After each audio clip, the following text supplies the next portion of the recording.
assim que o Papa começou o seu papado, né, quando ele foi escolhido, havia uma polêmica em relação à participação dele durante a ditadura militar argentina.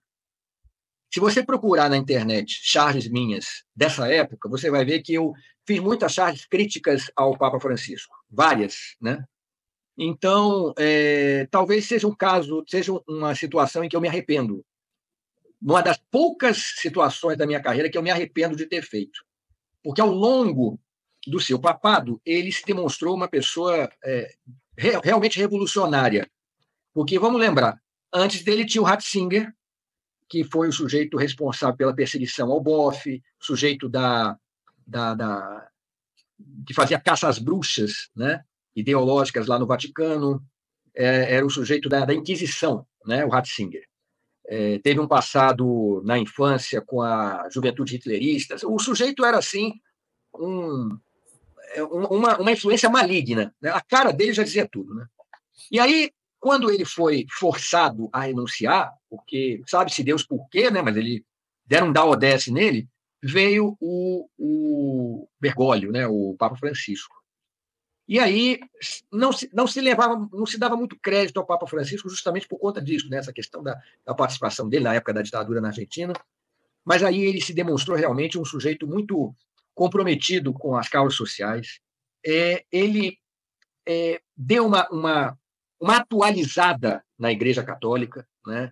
Ele promoveu a tolerância, o respeito, foi um sujeito que recebeu trans pela primeira vez, né?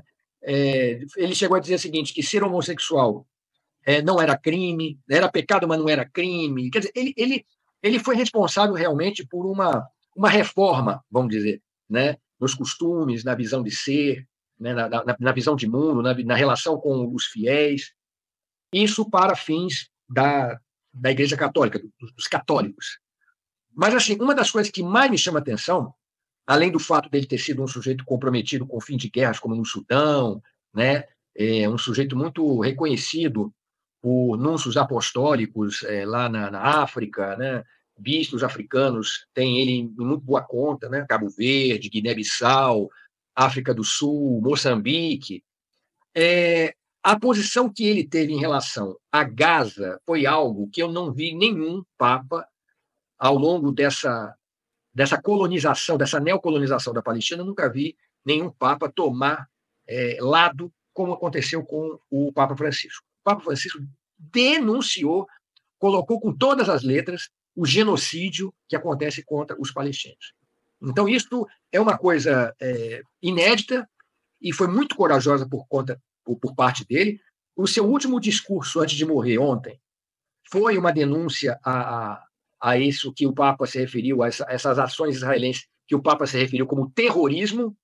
Então, o Papa deixa um legado geopolítico muito importante, uma mensagem de tolerância, de respeito. Vai fazer muita falta. A gente precisava desse Papa mais tempo entre nós, principalmente agora com esse ascenso, né, do Trump, dessa nova direita. Esse Papa vai fazer muita falta. Eu acho muito pouco provável que a gente consiga ter um Papa que seja parecido com esse daí. Eu acho difícil, né? Mas foi realmente revolucionário. Esse homem escreveu a história. Pois é, eu vou compartilhar a sua charge aqui, Latoufi, com a nossa audiência. Charge genial e emocionante, né? Essa charge que você faz aqui, essa chegada do Papa Francisco ao céu, sendo recebido aí pelos anjinhos, as crianças mortas em Gaza.